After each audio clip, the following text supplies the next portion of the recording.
à environ 190 km au nord-ouest de La Vega, dans le désert du Nevada, la carte officielle devient soudainement muette.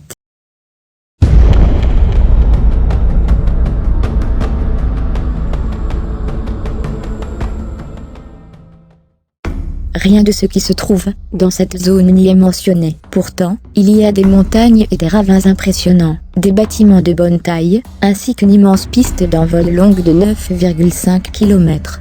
Mais rien de tout cela ne figure sur la carte. Sur un territoire de la taille de la Suisse, il semblerait que toute activité humaine ait été volontairement occultée.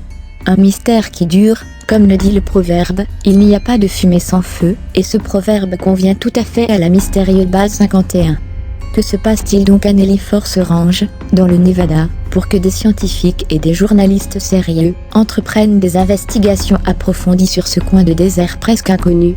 Cette base militaire fut mise sur pied, dans les années 50 par le président Truman en vue d'expérimenter, dans le plus grand secret des armes et des appareils militaires de haute performance.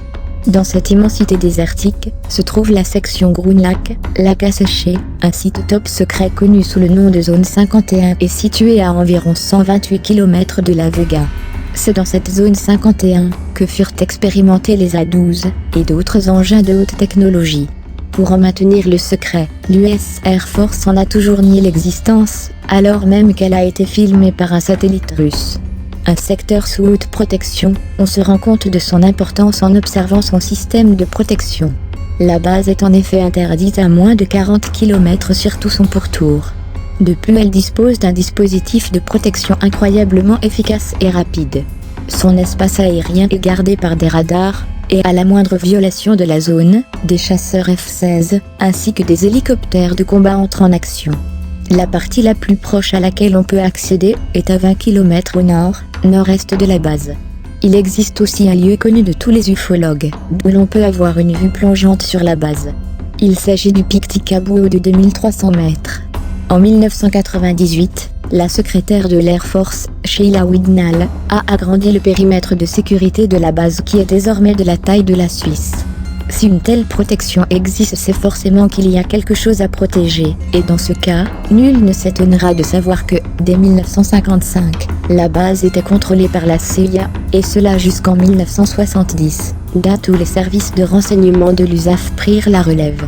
Une base souterraine vue d'avion, la base ne couvre qu'une petite superficie de terrain, bien qu'elle se soit étendue au cours des dernières années. Ce que l'on ne dit pas, c'est que des centaines d'employés sont amenés à la base par avion à partir de l'aéroport de McCarran, La Vega, et cela plus de 10 fois par jour. Tant d'employés pour une si petite structure a poussé les observateurs à conclure que l'essentiel de la base était sous terre, ce qui a été confirmé par plusieurs techniciens de manière anonyme. Quel est donc le secret de cette base 51, qui échauffe les imaginations depuis de longues années? S'il faut en croire les ufologues sérieux, certains militaires et de nombreux scientifiques, la base serait le dépôt des vestiges d'un ovni récupéré après un crash. C'est l'avis de Robert Huxley, technicien à la NASA de 1974 à 1977. Il est du reste loin d'être le seul, puisqu'elle Cole.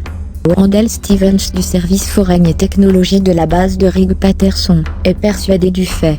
Pour lui comme pour Stanton Friedman, un physicien du nucléaire, il ne fait aucun doute qu'Air Force a intercepté un ou plusieurs ovnis et que l'on cache dans la zone 51.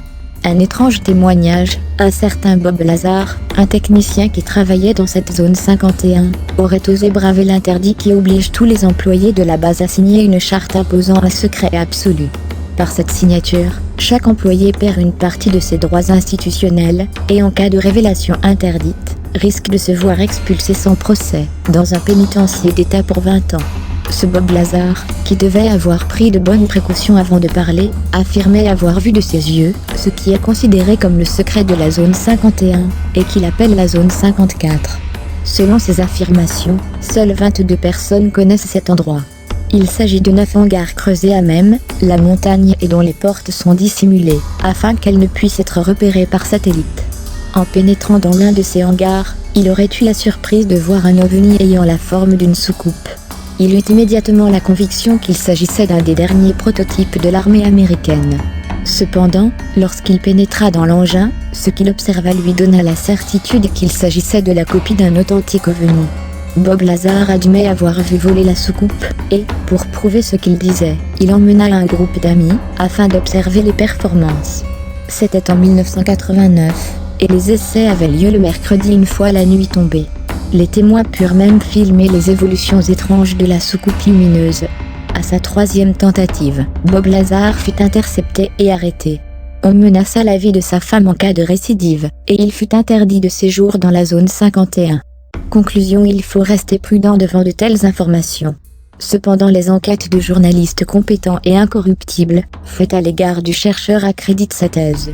Le docteur Edgar Mitchell, 6e homme à avoir foulé le sol lunaire, en tant que membre de la mission Apollo 14, a rencontré Bob Lazar en 1991.